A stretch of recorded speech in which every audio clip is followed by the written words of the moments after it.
আসসালামু আলাইকুম এভরিওয়ান, কেমন আছেন সবাই? আশা করছি অনেক ভালো আছেন। আপনাদের দোয়ায় আমি অনেক ভালো আছি। বলুন তো, শীতের সময় চারিদিকে কিসের গন্ধ ভেসে আসে? সব সময় গুড় এবং এই যে কুমড়ো ডালের বড়ির গন্ধ চারিদিকে ভেসে আসে। চলুন আজকে আমরা কিভাবে কুমড়ো ডালের বড়ি বানাই সেটা শিখে আসি। যে দেখুন, কুমড়োগুলো ছিলে সুন্দর করে পরিষ্কার করে রাখা হয়েছে। এবার একটা গ্রেটারে গ্রেট করে নেওয়া হচ্ছে। এইগুলো সাধারণত একটা থালার উপরে পেরেক দিয়ে ফুটা করে নেওয়া হয়েছে। যে আমার দাদি ঘষছে কুমড়োগুলো, এইভাবে ঘষে ঘষে ঘষে ঘষে এইগুলা পরিষ্কার করে ধুয়ে নিতে হবে। এবারে যে কুমড়ো ডালের জন্য মাসকলাইয়ের ডাল ভিজিয়ে রাখছিল, সেইগুলা সুন্দর করে পরিষ্কার করে ধুয়ে নিছে। 5-6 ঘন্টা ভিজিয়ে রাখলে ভালো হয়। যেইগুলো ভিজিয়ে এই কালো অংশগুলো ফেলে দিতে হবে, কালো অংশ যা ছিল। দেখুন কীরকম ভিজেছে। এবার এই যে কুমড়োগুলো তখন কুড়িয়ে রাখছিলাম, সেইগুলো ধুয়ে রাখছি পরিষ্কার করে। পরের দিন সকালে এই যে দেখুন কুমড়ো এবং ডাল একসঙ্গে মিশিয়ে নেওয়া হয়েছে। এই যে চালনি দেখছেন, এতেই কুমড়োর বড়িগুলো দেওয়া হবে। এই যে এখন এই যে আমাদের গ্রামে মেশিন আছে, সেই মেশিনে ডালগুলা পিষে নেওয়া হয়েছে। অনেকে শিলপাটায় বাটে। আগে তো গ্রামের মানুষগুলোর কষ্টের দিন যেত, যে কুমড়োর বড়ি করতে হলে সবাই মা চাচিরা একসঙ্গে শিলপাটায় বেটে নিত। তো তখন অনেক কষ্ট হতো আর কি শিলপাটায় বাটতে। তো এখন এই যে মেশিন হয়েছে, মানুষের কষ্টের দিনও শেষ হয়েছে। মেশিনে ডালগুলো পিষিয়ে নিয়ে আসছে। সকালে কুমড়োগুলো একসঙ্গে মিশিয়ে এইভাবে বড়ি দিচ্ছে। এই যে আমি প্রথমে মাখিয়ে নিলাম, মাখিয়ে কিছুক্ষণ মাখানোর পর এভাবে পানিতে দিয়ে দেখছি যে উপরে ভাসছে কিনা। দেখুন ভাসছে না। যদি ভেসে ওঠে তাহলে বুঝবেন যে হয়ে গিয়েছে, আর মাখানো লাগবে না।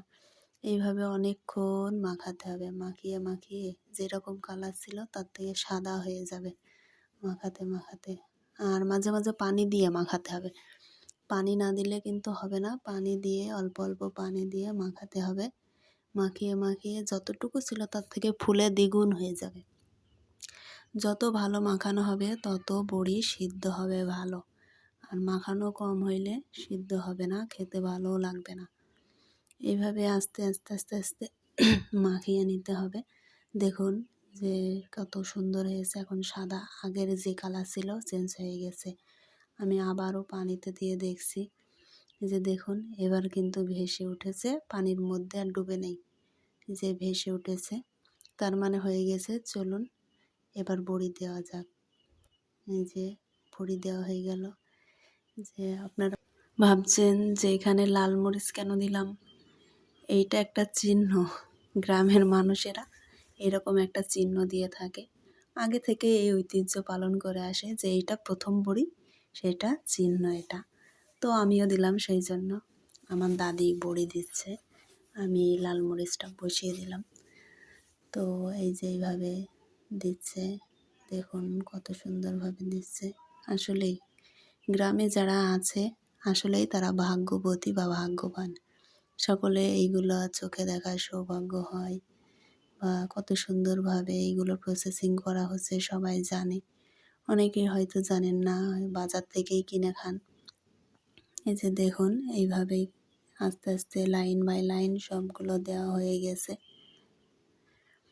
যে আমি দিচ্ছি আমার বড়িটা, দেখুন এই যে আবার দিলাম। এইভাবে সবগুলো সুন্দরভাবে দেওয়া হয়ে যাচ্ছে।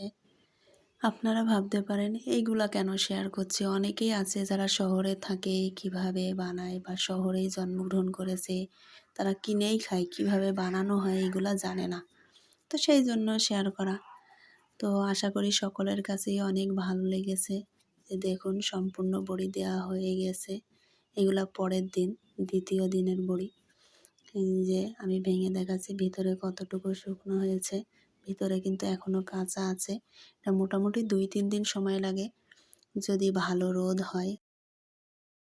এই যে কুমড়ো ডালের বড়িগুলা শুকিয়ে গিয়েছে, তো কেমন হয়েছে ভিডিওটা অবশ্যই কমেন্ট করে জানাতে ভুলবেন না। আশা করি আপনাদের কাছে অনেক ভালো লেগেছে।